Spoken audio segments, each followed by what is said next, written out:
To you live from the Andy Jackson parking lot. I wanted to show you guys a couple of things about the weather today. It's about 5 o'clock, almost 5 o'clock, and on the forecast for Marshall Peak it said that it was going to be blowing between 10 and 15 knots at around 5 o'clock. That was the peak, or so, about 4 to 5.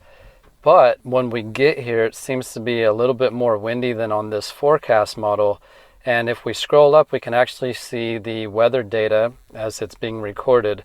And what that's saying is that we have a base southwest and a little bit of east in there and a little bit of west from time to time. But if you look at the gray line, that's actually saying that it's peaking, it's gusting to over 20 knots.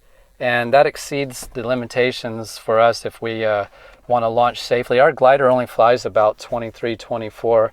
So if you get boosted up into the gradient, it's entirely possible that you could be experiencing winds that will exceed the forward airspeed of your glider, which means you would be flying backwards.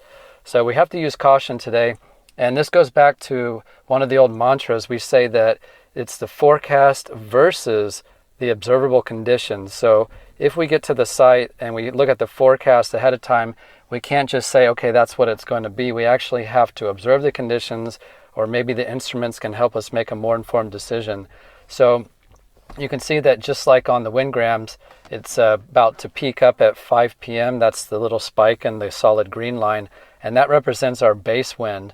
But the difference between the base wind and the gust cycles is pretty extreme right now. We have more than 7 knots of variation between those two. So not really for beginners. The people that are flying right now are pretty much parked in place. They're, facing one direction for about 30 minutes at a time, not really able to move very much. Now, it is the case occasionally that you'll have a strong lower layer, and if we, cruise down to Andy Jackson, we can see the same thing. We've got a little bit lower wind speed, but here you can see the gust cycles during the time that we've been here are getting up to about 20 knots on the gray. So nobody is kiting right now because nobody wants to get dragged off the landing zone. And we can see that there's still a little bit of a peak left to go. It doesn't say it's coming down till after 6 p.m. So patience pays, good judgment and all of that. We don't want to be getting into conditions that exceed our skill level.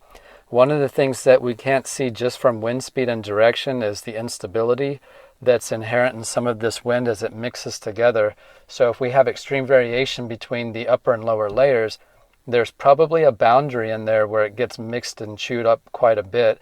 And as we pass through those, we're susceptible to deflations and heading changes and, having to deal with a lot of active piloting. So, we're all taking our time, making sure that we don't get in too early.